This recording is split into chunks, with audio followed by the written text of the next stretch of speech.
Hermanos, ¿se escucha bien ahí? Se escucha todo muy bien, mi hermano Alfredo. Si quiere, Bueno, parece que arranquemos. muy bien.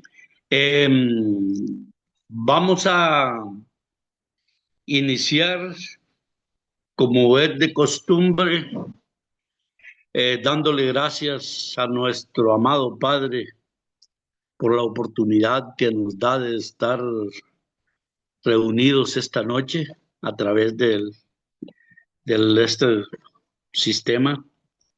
Eh, Pedirle que nos ayude, que nos dé orientación para que todo lo que hagamos sea para engrandecerlo, pedirle que nos dé sabiduría y mucha paciencia, ¿verdad? Para salir adelante con esta materia que nos toca estudiar.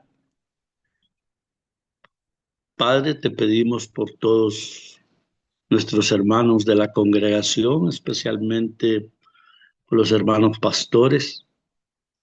Dales la sabiduría necesaria para que nos guíen como hasta la fecha lo hacen. Bendice a quien dirige el seminario y a todos los que participamos en esta obra de estudio. Gracias, Padre, por tu infinito amor, porque tus misericordias son nuevas y buenas cada día. Te pedimos, Señor, que nos ayudes a portarnos bien, a salir adelante de todas las situaciones que se nos presentan, tener siempre presente que lo importante es usted, Padre, y no nosotros. Bendícenos, Señor, y que se haga tu santísima voluntad. Te lo pedimos en el nombre de nuestro Señor Jesucristo, que contigo vive y reine por los siglos de los siglos. Amén. Hermanos, hemos casi, yo creo que ya estamos a punto de culminar, creo que hoy es la penúltima jornada y voy a aprovechar para hacer un pequeño repaso de la reforma. El propósito del protestantismo era trazar a grandes rasgos el esparcimiento del cristianismo en Europa mediante hombres que Dios levantó para esa obra, haciendo ver el poder de Dios mediante vasos frágiles, da personas con un don de servicio especial. No fue casualidad, porque en medio de tanto poder intelectual, ellos conservaron mucho la humildad. Hemos estudiado los principios de la Reforma Protestante y los dos hombres destacados que Dios usó para, para estabilizar la Reforma y asegurar la permanencia de la Iglesia Evangélica en el mundo. Merecen especial atención, ¿verdad? Desde luego, Martín Lutero y, y Calvino. Pero también hay otras personas que influyeron y nombres y movimientos que influyeron en el desarrollo del cristianismo evangélico en Occidente.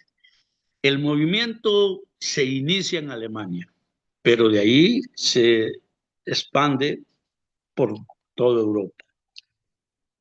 En la dieta de Worms, Lutero rehusó someterse a las demandas de Roma y recibió la excomunión y el entredicho de la Iglesia romana. Eso fue aproximadamente en el año 1521. Pero la situación política hizo imposible ejecutar el acuerdo. La primera dieta de Spira fue convocada para aniquilar la reforma, pero acabó por afirmar que cada estado tenía derecho de seguir su propia religión. La segunda dieta, que fue en 1529, anuló esa actitud de tolerancia, pero una minoría luterana protestó ese cambio. De ahí viene realmente el nombre de protestante. eh, se origina dentro del mismo movimiento evangélico, no fue que los católicos dijeran protestantes, ¿no? Ahora, dentro de las personas que se utilizaron, aparte de Martín y de Calvino, Martín Lutero y de Calvino, está Felipe Melanchthon, un erudito alemán que nació en el año 1497, fue un pensador competente, especialmente un estudioso y maestro del griego. Fue conocido como pluma fácil porque escribía muy fácilmente e hizo un servicio notable para la causa de Lutero, aunque era más conciliador que Lutero, deseando ver la unidad entre los diferentes movimientos reformados y hasta con la Iglesia de Roma. Eh, eh, fue un estrecho colaborador de Martín Lutero, supo integrar en su pensamiento la tradición humanista en la que él se formó y cultivó, con la nueva teología evangélica nacida en Wittenberg, que asimiló creativamente y ayudó a desarrollar, tuvo una influencia notable en el ordenamiento de la vida de la iglesia evangélica. También hay otro pensador, Ulrico Zwinglio, fue dirigente de la Reforma en Suiza antes de Calvino. Llegó a sus convicciones evangélicas mediante el estudio de la Biblia, la que predicó fielmente, siendo todavía sacerdote de la Iglesia romana. Discrepaba con Lutero en cuanto a la Santa Cena, insistiendo en la presencia corporal de Cristo, lo que se conoce como la consustanciación, mientras que Zwinglio afirmaba que era nada más que un recordatorio de la obra de Cristo. En resumen, se puede decir que Lutero quiso retener lo que la Biblia no prohibía. Zwinglio rechazó lo que la Biblia no enseña con claridad. Y por ahí nosotros sabemos bien, hermanos, de que la Iglesia Católica, todo lo que la Biblia no enseña con claridad, la Biblia enseña con claridad el bautismo y la Santa Cena. Las demás cosas son tradiciones que ha impulsado la Iglesia Católica. La doctrina de Ulrico Zwinglio, pilar de la Reforma Protestante en Suiza, establece que la Biblia es la única autoridad infalible, rechazando completamente las tradiciones católicas. Su teología se distingue por una interpretación simbólica de los sacramentos y la estricta eliminación de las imágenes en los templos. Los postulados centrales del pensamiento de Ulrico son, la primera es una sola escritura. Sostenía que la Biblia es la única fuente de autoridad. Cualquier doctrina o práctica que no se encuentre explícita en la Biblia debe ser rechazada. La Eucaristía es el punto donde más chocó Zwinglio con Martín Lutero. Zwinglio rechazó tanto la transustanciación católica como la presencia real luterana, argumentando que el pan y el vino son meros símbolos conmemorativos del sacrificio. Las palabras "esto es mi cuerpo" deben entenderse como "esto representa a mi cuerpo". También consideraba el bautismo era una señal externa de un pacto con Dios, similar a la circuncisión en el Antiguo Testamento. Defendía el bautismo de infantes frente a corrientes más radicales como el anabaptismo. Había otro que se conocía como iconoclasia, debido a su interpretación literal del segundo mandamiento. Ordenó la eliminación de imágenes, estatuas, altares y reliquias de la iglesia de Zúrich, considerándolos objeto de idolatría. La soberanía de Dios y el Estado era una creencia profunda que tenía él en la soberanía divina sobre todas las cosas. A diferencia de otros reformadores, promovió una estrecha colaboración entre la Iglesia y el Estado, asumiendo que ambos debían regirse bajo principios divinos. Otro pensador que acompañó a la Reforma se conoce como Desiderio Erasmo. Nunca se separó de la Iglesia romana. Quiso reformar la Iglesia desde adentro y fue atacado tanto por católicos como por protestantes. Fue profesor de la Universidad de Cambridge, Inglaterra. Su edición griega del Nuevo Testamento fue de mucho valor en la Reforma. Desiderio Erasmo fue conocido también como Erasmo de Rotterdam. Fue el gran motor intelectual de la Reforma. Su papel fue el de un reformador involuntario y crítico implacable de la corrupción eclesiástica. Aunque su intención fue renovar el catolicismo desde adentro, sus ideas sentaron las bases para el movimiento protestante. Sus aportes principales a este periodo incluyen crítica a la corrupción. En su célebre obra satírica El elogio de la locura, criticó duramente los abusos del clero, la ignorancia monástica, las supersticiones y la venta de indulgencias, preparando el terreno moral para el cambio. El Nuevo Testamento griego fue una edición pionera que corrige errores de la Vulgata latina. Esto proporcionó la base lingüística y de estudio para reformadores que tradujeron la Biblia a idiomas locales. Promocionó la piedad personal.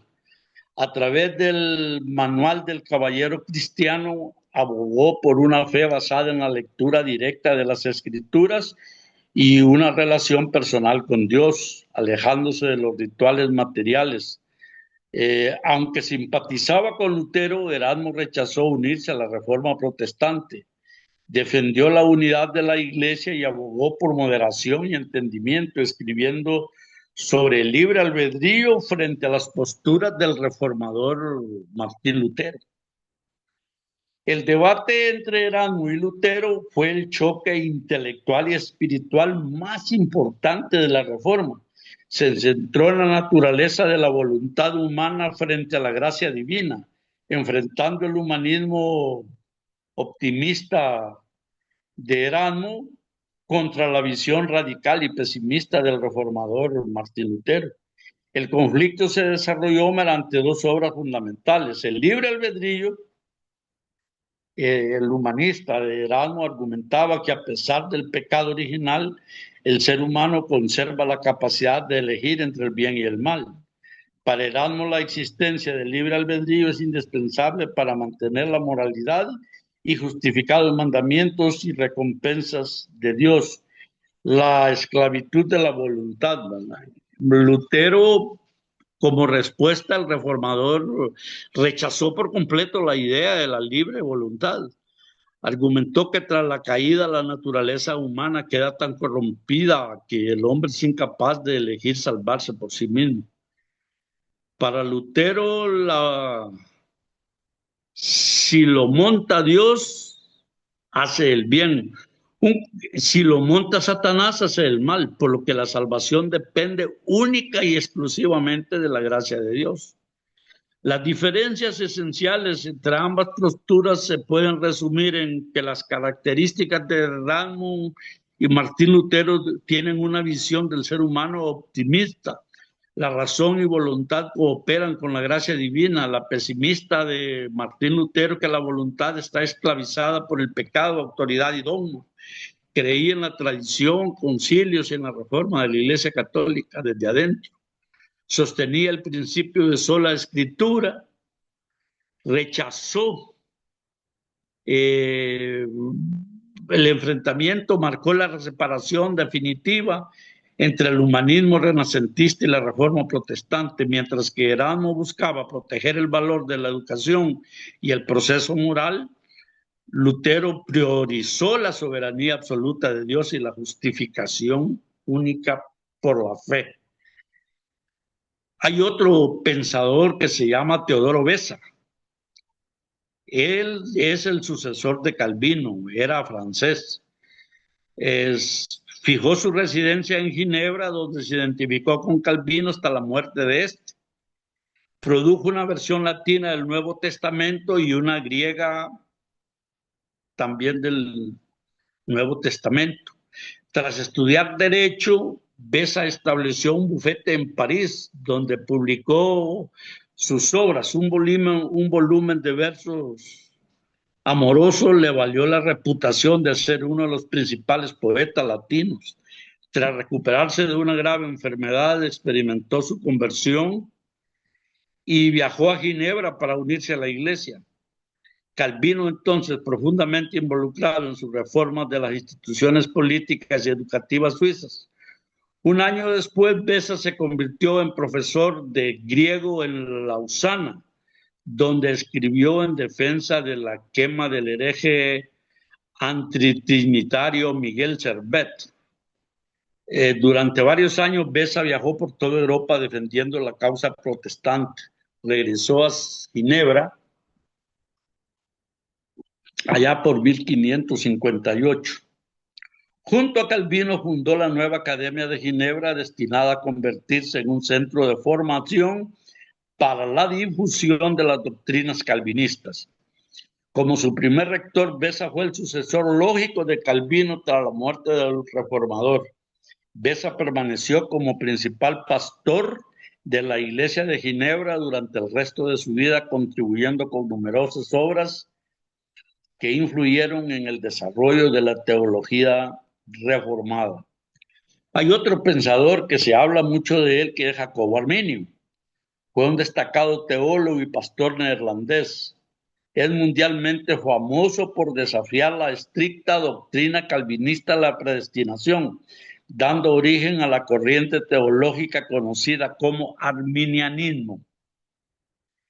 Estudió en la Universidad de Leiden y en Ginebra bajo la tutela de Juan Calvino, Teodoro de Besa, y fue ordenado pastor en Ámsterdam en 1588, donde destacó por su elocuencia. Se convirtió en profesor de teología en la prestigiosa Universidad de Leiden, donde debatió fuertemente con Calvino y Francisco Gomar, que era un compañero de universidad de Calvino.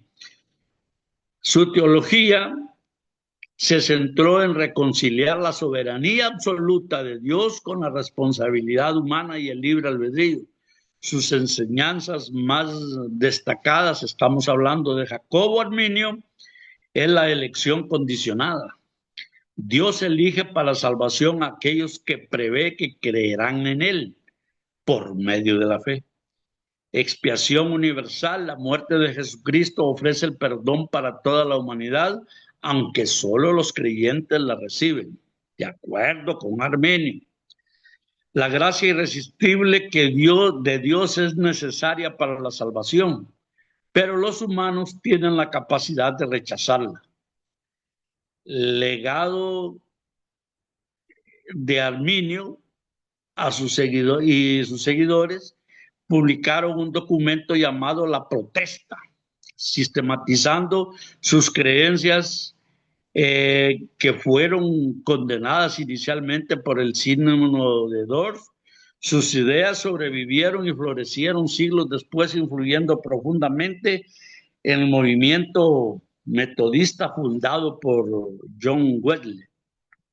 Las creencias fundamentales de Jacobo Arminio se estructuran en 5 puntos teológicos conocidos históricamente como los artículos de remonstrancia, que enfatizan el libre albedrío humano y la gracia de Dios accesible para todos.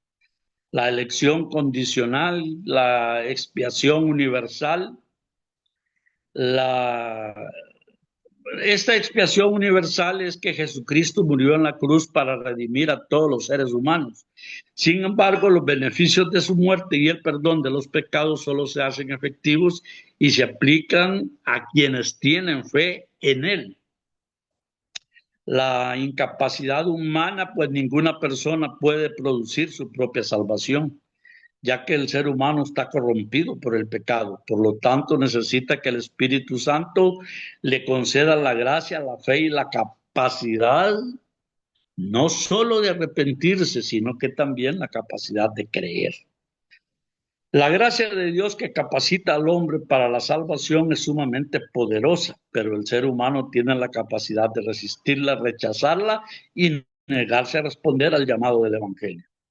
La posibilidad de perder la salvación, ¿verdad? Tienen los creyentes la gracia necesaria para vencer el pecado, pero la Biblia sugiere que existe la posibilidad de que un creyente se aparte de la fe, pierda la gracia y en consecuencia puede perder la salvación. Otro pensador fue Menno Simons. Fue un ex sacerdote católico holandés y uno de los principales líderes históricos del anabaptismo pacífico. Después de abandonar la Iglesia Católica debido a sus estudios bíblicos, sus enseñanzas sobre la no violencia y la pureza de la vida dieron origen al movimiento conocido como menonitas. Su trayectoria se desarrolló de la siguiente manera. Primero nació en Witmarsum, Países Bajos, en Holanda. Fue ordenado sacerdote católico en 1524, aunque más tarde relató que su vida temprana estuvo marcada por la ignorancia bíblica y una conducta tranquila. La crisis espiritual y la conversión comenzó cuando él empezó a dudar de la doctrina católica, de la transustanciación. El estudio personal del Nuevo Testamento y la lectura de escritos reformistas lo llevaron a cuestionar también el bautismo infantil. El liderazgo, la muerte de su hermano y de otros anabaptistas radicales lo impactó profundamente. Rompió definitivamente con Roma para unirse al ala pacífica del anabaptismo holandés, convirtiéndose en un pastor clave. Fue pacifista y en una época donde el anabaptismo era asociado con la violencia, menos restauró la credibilidad del movimiento promoviendo la no resistencia, el amor al prójimo y la separación entre la Iglesia y el Estado. Escribió numerosos tratados teológicos, siendo el más famoso Fundamentos de la Doctrina Cristiana. Sus seguidores adoptaron el nombre de menonitas y preservaron su fuerte enfoque en el discipulado comunitario. Falleció en Alemania. Mire, todos estos héroes que anduvieron evangelizando y desarrollando lo que es la Iglesia Reformada por toda Europa, dio origen a movimientos. El primero de los movimientos fue la Iglesia Luterana, ¿verdad? Prevalecieron en Alemania, en los países escandinavos y algunos lugares vecinos. El fundamento principal de las iglesias luteranas es la justificación por la gracia mediante la fe, sosteniendo por la autoridad suprema de las escrituras. Los pilares del luteranismo son los mismos como ya lo habíamos visto: una sola escritura, solo Biblia, una sola gracia, todo es por la gracia, y una sola fe. El perdón y la salvación se reciben únicamente creyendo en Jesucristo, siendo la fe misma un don del Espíritu. La fe, si no se cultiva, difícilmente se tiene. Hay gente que dice creer, pero es muy rudimentario. La fe tiene que ser cultivada para que produzca los efectos que uno desea o que la palabra de Dios quiere.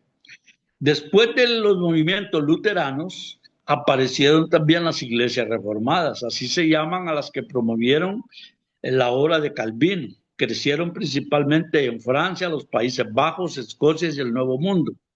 El fundamento principal de las iglesias reformadas pues es la soberanía absoluta de Dios y la autoridad suprema de la Biblia.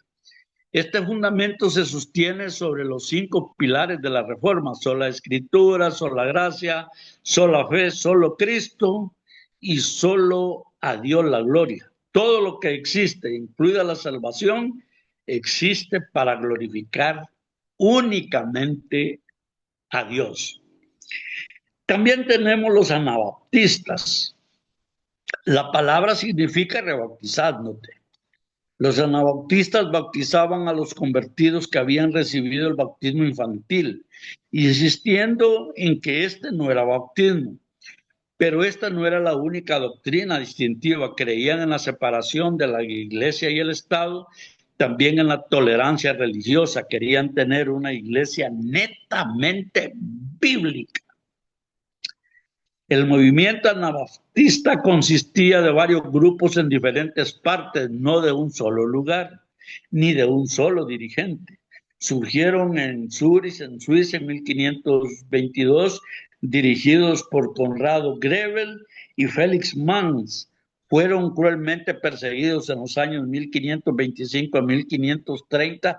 Se hicieron fuertes en Alemania, donde Lutero aprobó el uso de la espada contra ellos y miles fueron muertos.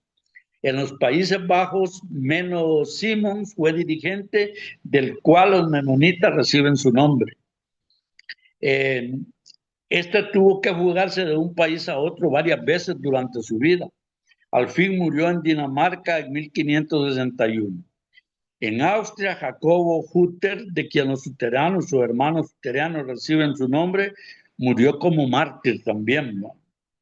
Los hugonetes era otro movimiento. Los de la Iglesia Reformada en Francia se conocen como hugonetes. Constituían una minoría en un país católico romano y sufrieron severa persecución. Cuando se promulgó el edicto de Nantes, que garantizaba libertad de culto, publicado en muchas ciudades, y se permitían cultos privados en otras, juntamente con otros privilegios para ellos. En el reinado de Luis XIV, los hugonetes empezaron a sufrir restricciones y el edicto de Nantes fue formalmente revocado. Las persecuciones resultaron en la fuga de ellos hasta otros países, inclusive África del Sur y las colonias inglesas en América. La reforma se dividió en varios movimientos bajo un buen número de dirigentes piadosos y se esparció a muchos países del mundo. La persecución, en vez de obtener el crecimiento de detener el crecimiento del protestantismo, lo promovió y esparció a los creyentes. Martín Lutero y Ulrico Zwinglio coincidieron en rechazar la autoridad del Papa y la teología católica medieval, pero divergieron profundamente sus enfoques teológicos y litúrgicos. Su separación marcó el inicio de las distintas ramas del protestantismo. Las diferencias entre ambos reformadores, sabemos que el punto clave fue la cena del Señor. Lutero creía que Cristo estaba presente en forma real y física junto con el pan y el vino. Zwinglio rechazaba cualquier presencia física para él. El pan y el vino eran solo símbolos. El principio regulador, Martín Lutero mantenía las tradiciones y prácticas de la Iglesia Católica, siempre y cuando la Biblia no las prohibiera expresamente. Zwinglio era más radical, exigía eliminar del culto todo lo que no tuviera explícitamente ordenado, fundamentado en la palabra de Dios. La visión litúrgica, Martín Lutero pues conservaba los altares, coros, ornamentos sacerdotales y música instrumental de los templos. Zwinglio purificó radicalmente las iglesias, retirando estatuas, pinturas, cruces e incluso prohibiendo la música y los órganos para centrarse exclusivamente en la predicación. Lutero era un monje agustino con una teología muy marcada por el pecado, la gracia y la dependencia absoluta de Dios. Zwinglio era un sacerdote de formación humanista, con una visión más racionalista y un fuerte sentido cívico y republicano. Miren, ellos siempre tuvieron serias diferencias. Y si nosotros vemos eso en la actualidad, podemos comprobar de que hay Hay algunos movimientos, no, no es que no es movimiento, porque miren, básicamente la iglesia protestante sí hay una diferencia en la iglesia reformada y la iglesia pentecostal, pero las dos tenemos en común que la Biblia es la misma. No, no, no. Lo que nos hace diferente son algunas actuaciones individuales. Hay iglesias que no le permiten a las mujeres que vayan con pantalones, tienen que ir con vestidos. Si es posible, van con los uniformes de los colegios, pero pantalones no se los permiten. Hay lugares donde solo se cantan con himnario, es decir, tienen un catálogo de canciones y dicen vamos por la 400, vamos por las 380, y habemos otros que somos más libres en la alabanza. Lo mismo pasa con los pastores, ¿verdad? Hay iglesias donde no predican las personas que no son pastores, ¿verdad? Sino que solo los pastores, decisión que toman por las iglesias. Y eso es lo que las hace realmente, realmente diferentes, porque tenemos con algunas sí hay diferencias muy fuertes, como son los testigos de Jehová, ¿verdad? Que eso lo vamos a dejar para hablar en la última clase, que probablemente es el próximo miércoles, y otros movimientos que se separan un poco por actitudes de interpretación, más por intereses personales que por cuestiones de estudio. Ahora, han habido movimientos que se le llaman como movimientos de avivamiento. ¿Cuál es el propósito de los avivamientos? Mostrar lo que Dios puede hacer a través de un hombre y así llamar a los jóvenes cristianos a dedicarse a Dios para que Él los use de una manera igualmente maravillosa. El diablo siempre mete la cizaña en el trigo. Después de los movimientos que caracterizaban la reforma, hubo decadencia. La incredulidad invadió los países donde había prevalecido el evangelio, pero como siempre Dios sabe levantar bandera contra el enemigo que inunda como río.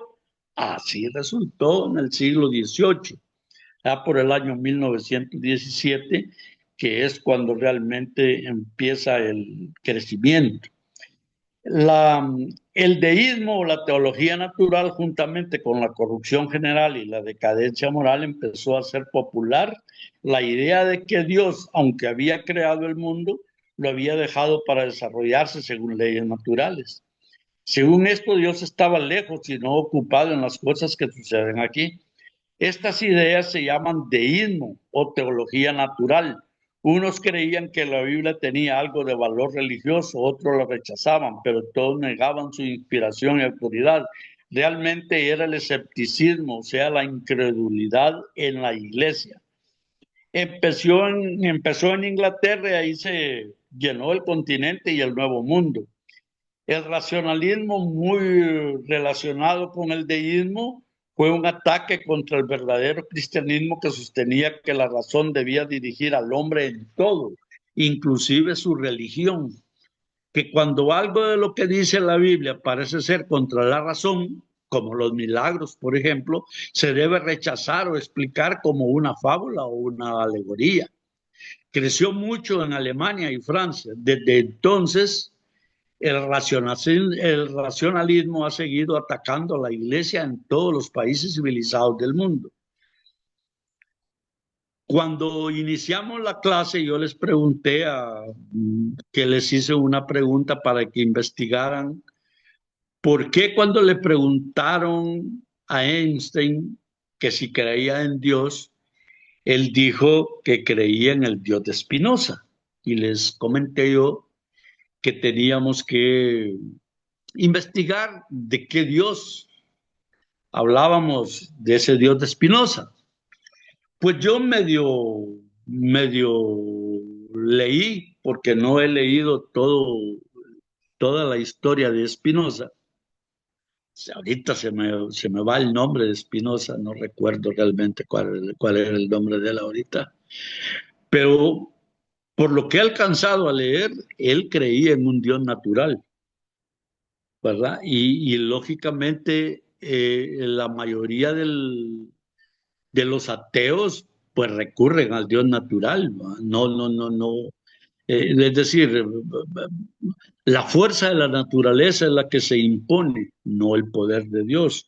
Entonces, eso choca un poco choca mucho con la palabra de Dios. Ahora, hubieron movimientos como respuesta a esas posiciones, ¿va? Los primeros fueron los moravos.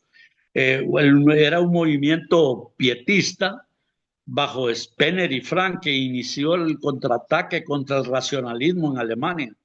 Del pietismo nació el movimiento moravo bajo el conde de Zinzendorf, quien en 1722 organizó la Fraternidad Renovada. La comunidad de los moravos se organizó como la Unidad de los Hermanos. Iniciaron un gran programa misionero en todo el mundo. Estos moravos fueron influenciados por Wesley. El metodista fue el nombre que se aplicó en Oxford al Club Santo, el cual pertenecían Wesley y Jorge Whitefield. Juan Wesley y su hermano Carlos, juntamente con Whitefield, son los tres grandes que Dios usó para combatir el deísmo y la decadencia espiritual en Inglaterra y el Nuevo Mundo. Juan Wesley y Jorge fueron los grandes predicadores. Carlos Wesley escribió himnos, se dice que fueron 6,000 los himnos que escribió, unos de los que se cantan todavía en las iglesias evangélicas.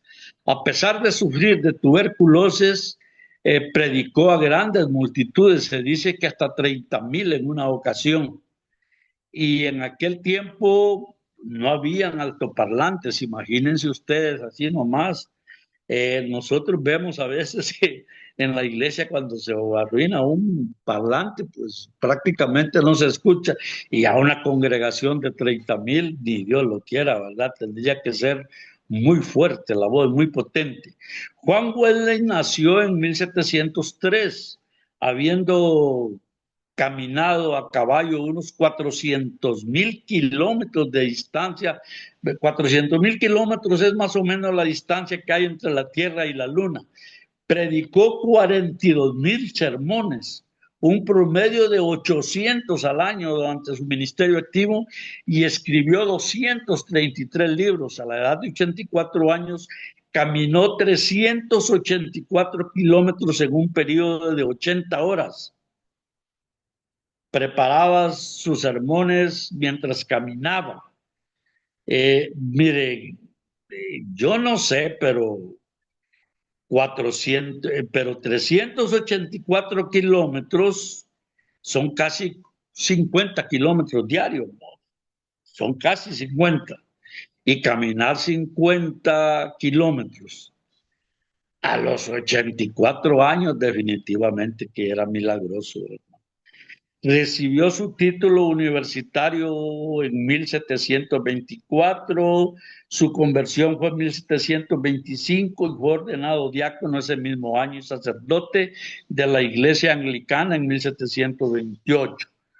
Llegó a ser dirigente del Club Santo en Oxford y viajó al estado de Georgia, de la colonia americana, para evangelizar a los indígenas, pero él había escrito: mi objetivo principal en este viaje es salvar mi propia alma.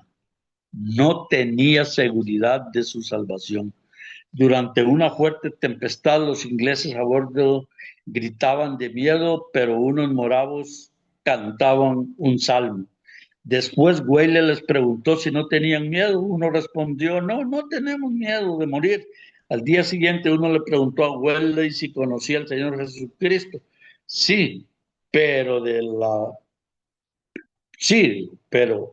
¿le ha salvado a usted?, replicó el moravo. Dijo Wesley: espero que sí. Nunca olvidó esa pregunta penetrante. Su misión no tuvo éxito y regresó a Inglaterra sintiéndose un fracaso.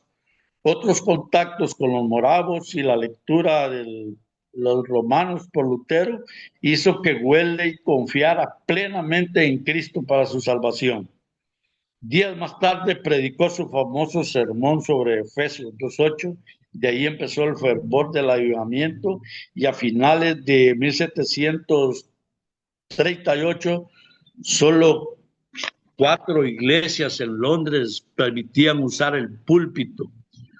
Wesley siguió el ejemplo de Whitefield y empezó a predicar al aire libre. La persecución aumentó con la popularidad del evangelista, pero más iba en aumento la obra de Dios. Wesley viajó a Escocia, Irlanda y Gales predicando a multitudes. Asimismo, también dirigió la organización del movimiento, señalando predicadores laicos y fundando sociedades. Sin embargo, él no pensó dar principios a otra denominación. Vivió y murió siendo miembro de la Iglesia Anglicana. Tanto enemigos como amigos se admiraban de su disciplina propia. Se levantaba a las 4 cada mañana y pasaba lo menos 1 hora en oración. Era pequeño, medía 1,54 de altura y nunca pesó más de 55 kilos. A la edad de 80 años escribió: me siento tan bien de salud como cuando tenía 25 años. Esto lo atribuyo al poder de Dios, capacitándome para cumplir su llamamiento, a mis viajes a caballo de más de 6,400 kilómetros al año, a el poder dormir de noche o de día, el levantarme a 1 hora fija, a mis constantes predicaciones, a mi calma, nada me preocupa, decía el Señor. La iglesia pentecostal nació a principios, estamos hablando de los movimientos, ¿verdad? La iglesia pentecostal nació a principios del siglo XX en Estados Unidos. Surgió como un movimiento de avivamiento que buscaba recuperar el fervor espiritual y el bautismo en el Espíritu Santo, vivido por los primeros cristianos en el día de Pentecostés. El movimiento pentecostal se desarrolló en 2 momentos claves. El origen en Kansas. El inicio formal del pentecostalismo moderno suele ubicarse en la escuela bíblica Bethel de Topeka, Kansas, dirigida por el predicador Charles Fox Parham. Los estudiantes concluyeron que la señal bíblica del bautismo en el Espíritu Santo era el hablar en lenguas, lo que se conoce como glosolalia.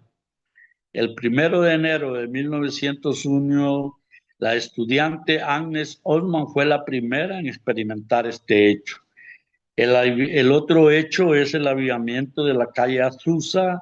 Este avivamiento en Los Ángeles, California, liderado por el pastor afroamericano William J. Seymour, fue el verdadero motor expansivo del movimiento pentecostal. Se caracterizó por sanidades, milagros y una adoración integrada por personas de distintas razas y clases sociales. Desde aquí, misioneros llevaron el mensaje a nivel universal. La denominación tomó su nombre de Pentecostés, la fiesta bíblica en la que el Espíritu Santo descendió sobre los apóstoles, narrada en el libro de Hechos 2:1-4, creo que es. Su teología se centra en 4 pilares: Jesús salva, Jesús bautiza con el Espíritu Santo, Jesús sana y Jesús volverá. A medida que el movimiento creció, se formalizó las distintas organizaciones.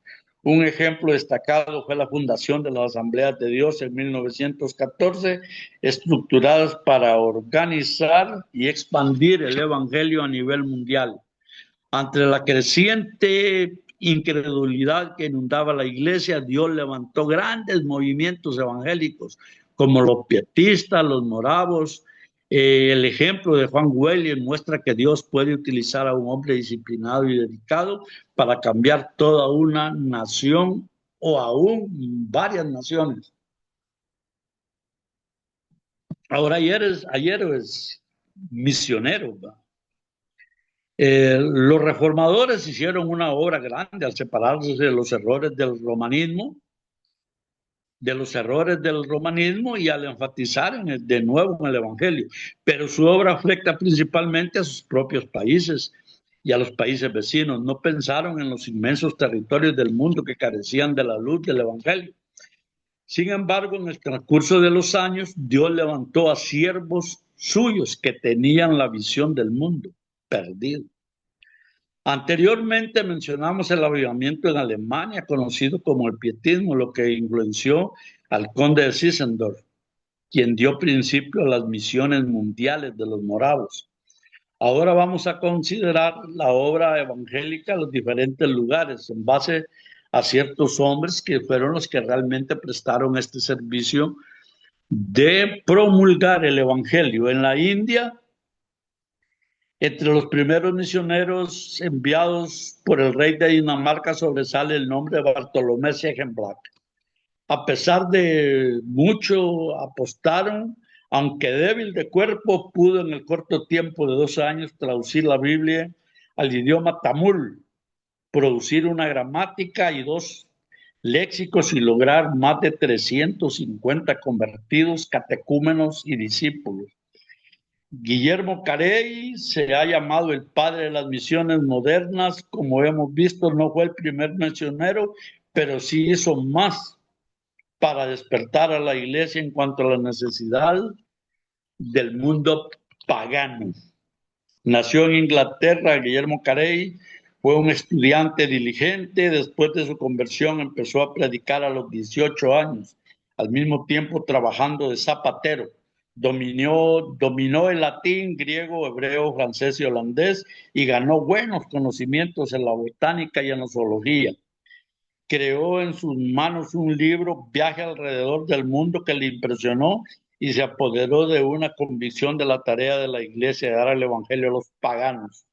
En su zapatería tenía un planiferio con toda la información que pudo recoger a cada de uno de los países.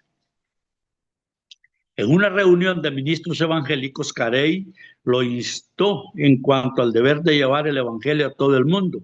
El que presidía la sesión dijo: joven, siéntate, cuando Dios quiera convertir a los paganos, lo hará sin tu ayuda o la mía. Después de eso, Carey trabajó aún más para despertar a la iglesia con respecto a su deber. En una fecha, en mayo, el 31 de mayo, es una fecha memorable, ya que ese día Carey predicó su famoso sermón sobre Isaías 54, 2, 3 y pronunció las palabras ya conocidas: esperad grandes cosas de Dios, procurar hacer grandes cosas para Dios. Luego se organizó la Sociedad Bautista Misionera y Carey se ofreció como su primer misionero. Después de fuerte oposición y duras pruebas de su fe, él y su esposa con un colega zarparon, llegando a Calcuta en la India en 1793, después de 5 meses de viaje. A pesar de las severas pruebas, la oposición de las autoridades civiles, mala salud y otras dificultades, pudo dominar varios idiomas, celebrar cultos diarios, viajar a las aldeas y traducir las escrituras. Mientras hacía todo esto, tuvo que sostenerse trabajando en lo material por 5 años, por falta de que le ayudaran con alimentación, vestuario, alojamiento y todo lo demás. Entonces él era misionero trabajador. En 1800 llegaron otros y establecieron escuelas, universidades e imprentas, además de su obra evangelista y pastoral. Carey y colaboradores tradujeron la Biblia o parte de ella por lo menos a 35 idiomas y dialectos. Además, publicó gramáticas en 5 idiomas y diccionarios en 2. También redactó muchas obras, pero la obra magna se llama El Wycliffe del Oriente. Trabajó constantemente para la salvación de los hombres. Principalmente a sus esfuerzos se debe la evolución de la costumbre de echar a los niños al río Ganges y la de quemar a la viuda en la pira con su esposo muerto. Murió en junio de 1834, habiendo dado 41 años de servicio incalculable a la India y al mundo cristiano. En China, los misioneros fueron el doctor Pedro Parker, primer misionero médico de las misiones modernas. Estableció un hospital que hizo mucho para quitar la oposición al evangelio. Roberto Morrison echó el fundamento para las labores futuras entre los chinos. Dejó la Biblia traducida y un diccionario de 6 tomos. Hudson Taylor fundió la misión interior de China, que se considera la madre de las misiones de fe. Llegó a ser la misión más grande en China, con más de 1,000 misioneros. En África, el nombre de David Livingstone sobresale entre los pioneros que introdujeron el Evangelio en África. Sus exploraciones le dieron a conocer al mundo la geografía del centro del gran continente, pero todo lo hizo con el fin de dar la entrada al Evangelio. Otros ilustres han seguido el estudio de este vasto territorio. Tendría que dividirse entre varios sectores: el norte, donde predomina el islamismo; el centro, donde reina el animismo; y al sur, donde hay una civilización europea, además de muchas tribus salvajes. La obra de Dios ha crecido grandemente en África Central. Falta la obra evangélica de Oceanía, las regiones norteñas, Indochina, y también falta algo de América Latina. Los héroes del movimiento misionero evangélico en América son pioneros que introdujeron el protestantismo y líderes actuales que han transformado el continente en una fuerza exportadora de misioneros. Figuras claves que sentaron las bases frente a la fuerte oposición religiosa del siglo XIX.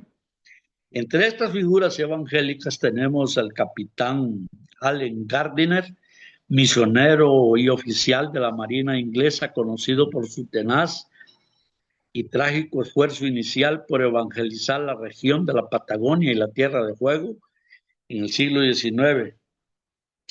Llegó al sacrificio extremo.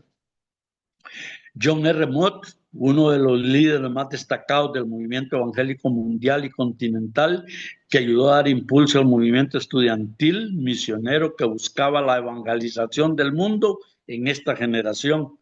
Billy Graham es un telepredicador y evangelista estadounidense cuyo ministerio masivo y cruzadas impactaron profundamente la cultura espiritual y el crecimiento evangélico en América Latina, pero ya durante el siglo XX.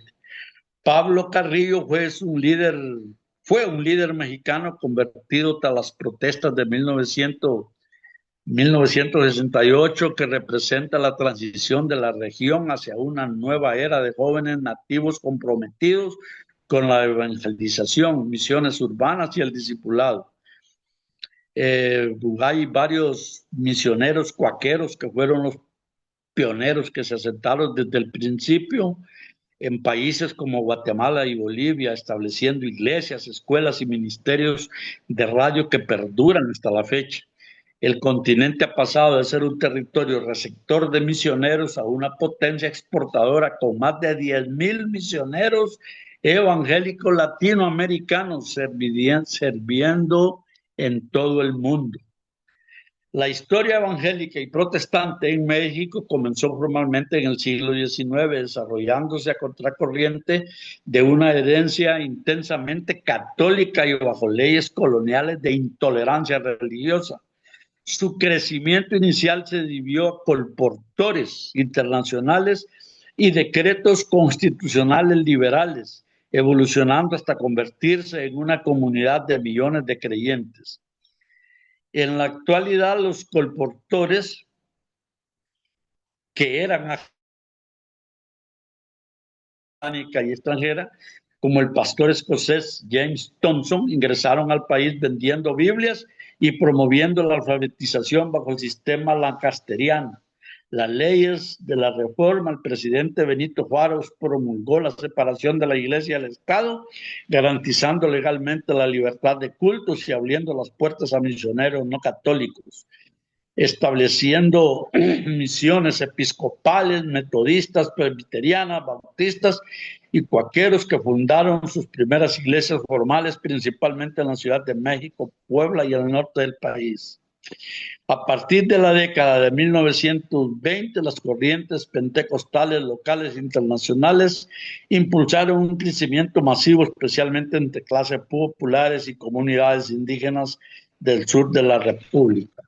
Los personajes más relevantes, ya dijimos, son James Thompson, Sóstenes Fares, considerado uno de los primeros líderes protestantes autóctonos, fundó en la Ciudad de México la Sociedad Padres de Familia para el Estudio de la Biblia en la década de 1860. Melitón González Trejo, ex militar español educado en Francia, que tradujo escritos religiosos y lideró esfuerzos de traducción y misioneros en el norte de México. Henry C. Ridley, obispo de la Iglesia Protestante Episcopal, que apoyó decididamente a las congregaciones mexicanas independientes, unificadas bajo la Iglesia de Jesús en la década de 1870. La Reforma sacó a la luz las doctrinas del Evangelio, pero la visión de llevar el Evangelio a los lugares oscuros de todo el mundo vino más tarde. Nacido del movimiento pietista en Alemania bajo Zinzendorf y los moravos, y después algunos misioneros alemanes. Pero el momento culminante para el evangelismo mundial fue en 1792, cuando Carey despertó a la iglesia acerca de su deber y luego salió para la India, donde hizo un trabajo inmenso. Otros siguieron estableciendo la obra evangélica en varios países del mundo. Miren, yo creo que hay algunas cositas acá que debemos de tocar, como por ejemplo las misiones mundiales. Miren, las misiones mundiales de los moravos se iniciaron en 1772. Se les atribuye ser los pioneros del movimiento misionero protestante moderno, enviando misioneros a lugares como el Caribe y América del Norte. Las características de este movimiento misionero eran radicalidad y sacrificio. El mundo es mi campo. Lo que se imponía, estaban dispuestos a venderse como esclavos para evangelizar a los no alcanzados. Desinterés denominacional, priorizaban el discipulado sobre la expansión institucional. Cada vez que una misión crecía, a menudo tenían que continuar la obra. Y la oración continua, su trabajo estuvo sostenido por un movimiento de oración interrumpida que duró 100 años. Curiosamente, en estas características de los moravos es donde más se habla de oración. Los demás movimientos hablan de un trabajo de evangelización, pero poca oración, ¿verdad? La expansión geográfica abarcó territorios desde las comunidades del norte de Canadá hasta la Mosquitia hondureña. Hoy en día las sociedades congregacionales están cerca de 40 naciones, sumando más de 700,000 miembros a nivel mundial. El trabajo misionero en el extranjero está centralizado y apoyado por la Junta de Misiones Mundiales de la Iglesia Morava en América, y hay una misión de desarrollo de la unidad. Se coordinan y financian de manera conjunta los esfuerzos y proyectos en todo el mundo. Seria la cosa, no crean ustedes que es muy fácil esta situación. La Iglesia Morava, también conocida como Unitas Fratum, o sea, Unidad de Hermanos, es una de las denominaciones protestantes más antiguas y está inspirada por Jan Hus y fue revitalizada en el siglo XVIII por el pietismo alemán y el Conde Zinzendorf. Los orígenes de la Iglesia Morava es el movimiento husita, surge a partir de las enseñanzas del teólogo y reformador John Hus. La fundación fue en 1457. Los seguidores de Hus se organizaron oficialmente, ¿verdad? Y estos estaban todavía antes de Martín Lutero.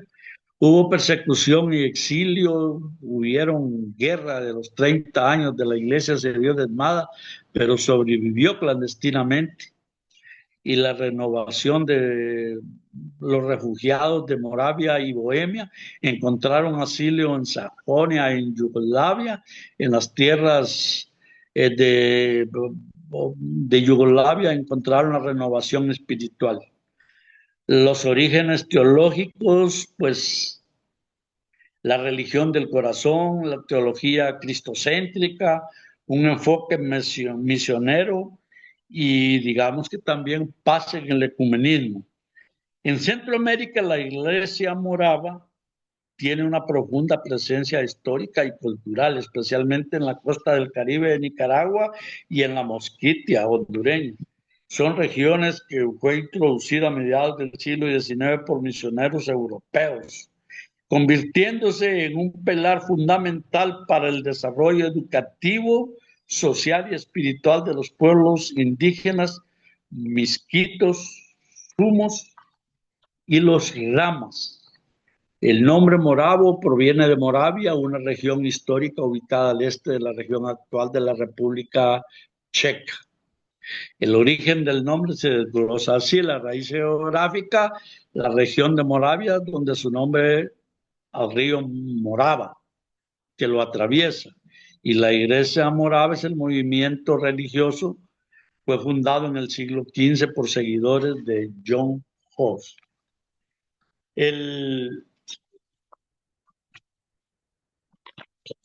Hay los bautistas, para concluir, vamos a hablar un poquito de los bautistas, surgieron formalmente en el siglo XVII.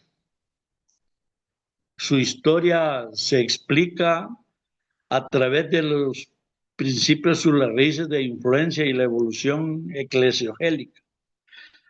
Las posturas más destacadas de los bautistas es la teoría histórica más aceptada, el movimiento, la teoría inglesa más aceptada y documentada por los historiadores. Sostiene que la denominación nació en el siglo XVII como una rama del puritanismo inglés y el separatismo. Los bautistas generales comenzó cuando el clérigo disidente John Smith y Tomás Helwys se exiliaron en Ámsterdam en 1607 y en 1609 tras rechazar el bautismo infantil. Smith se bautizó a sí mismo y a sus seguidores, formando la primera iglesia bautista. Los bautismos particulares surgieron alrededor de 1663 en Londres. La teoría de la influencia anabaptista, esta postura sugiere que las ideas fundamentales de los primeros bautistas fueron moldeadas por los anabaptistas continentales.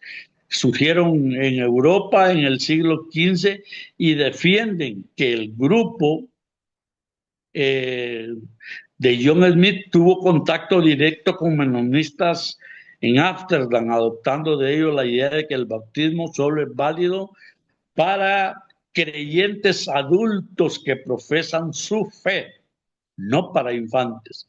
Aunque hay similitudes teológicas claras, los historiadores señalan que es difícil demostrar un vínculo organizacional directo entre ambos movimientos. Estamos hablando del movimiento separatista y el anabaptista.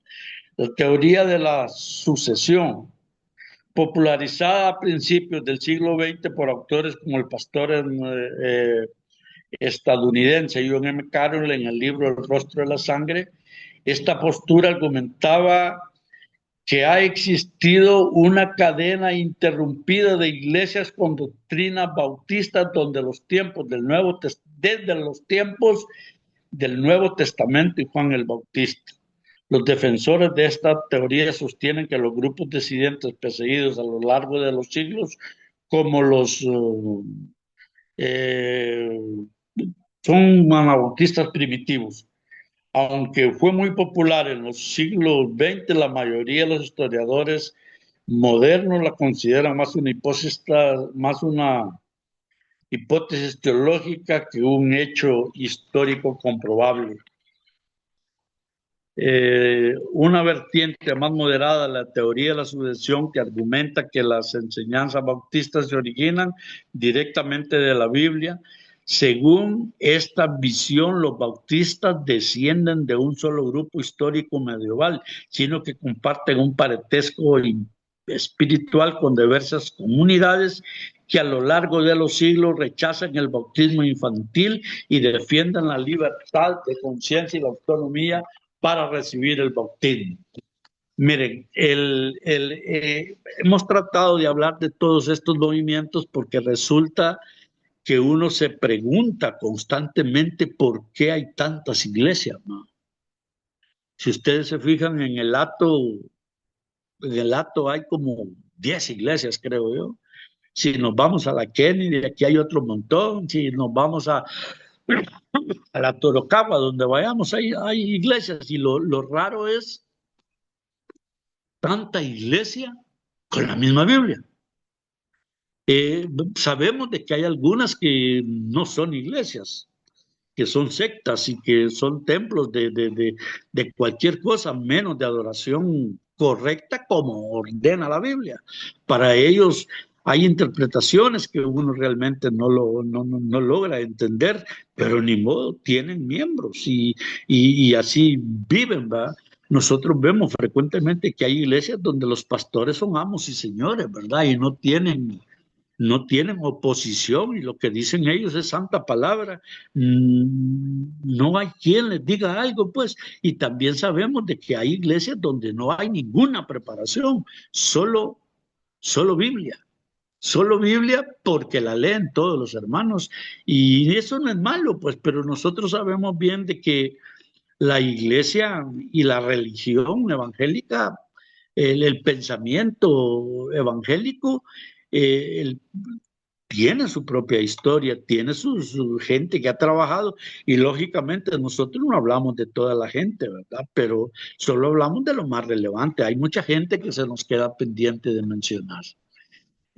No sé, hermanos, tenemos las 9:11.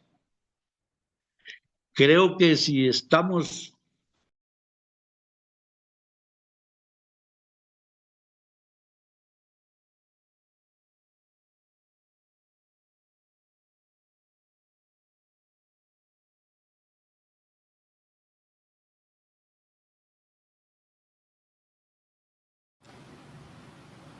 Hermano Alfredo, Dios le bendiga. Creo que fue que se le apagó el micrófono, hermano.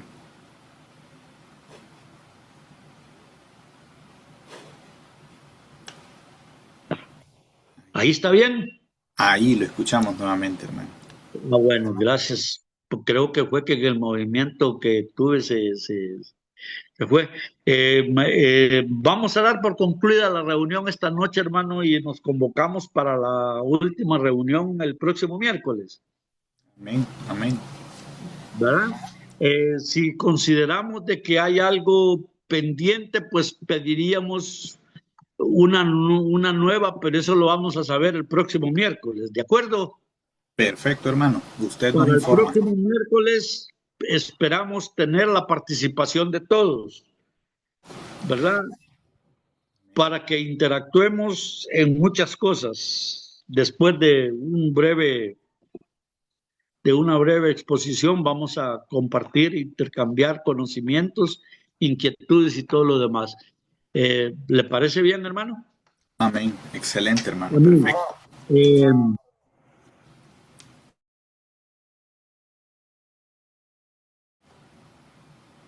Que se le apagó el micrófono otra vez. Otra vez, ahí. Ahí estamos. ¿Alguien puede hacer la oración de cierre, hermanos? Hermanos, a él, afortunadamente queda grabado esto, ¿verdad? Pues sí. Bueno, entonces, ¿quieres ciérrala usted, hermano? Sí, claro que sí. Perfecto. Bueno, Perfecto. ahí donde estamos, hermanos, entonces orémosle al Señor. Cierren sus ojos, hermanos. Padre, Amén.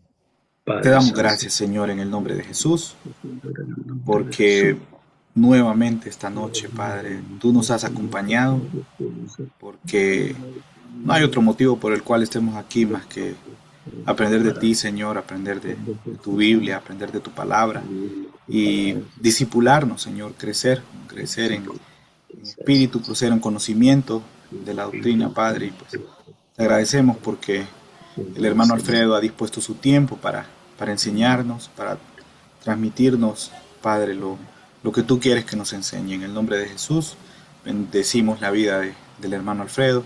Por supuesto, Señor, te pedimos que bendigas también la vida de cada uno de los hermanos que están representando aquí sus hogares, Señor. En el nombre de Jesús, éramos más, Padre, pero algunos quizás ya se tuvieron que ir. Bendícelos a todos en el nombre de Jesús. Te pedimos, Señor, que este tiempo que sea de provecho para nosotros, que no quede solo así dicho, Padre, sino que podamos atesorar en nuestra mente y sobre todo en nuestro corazón, Señor, todo lo que podamos aprender para servirte mejor. Te damos gracias por eso, porque nos permites tener el privilegio de servirte, Señor, la oportunidad cada día de servirte una vez más. En el nombre poderoso de Jesús te agradecemos, te glorificamos, Señor, porque tú eres Dios, porque eres poderoso y porque eres nuestro Señor. En el nombre poderoso de Cristo Jesús, amén y amén. Amén. Amén, hermanos. Dios los Buenas bendiga. noches, hermanos. Dios los bendiga. Amén, amén. Dios les bendiga, mis hermanos. Amén. Bendiciones, que estén muy bien. Amén, bendiciones, buenas noches. Buenas noches, hermanos. Amén, bendiciones, buenas noches, hermanos.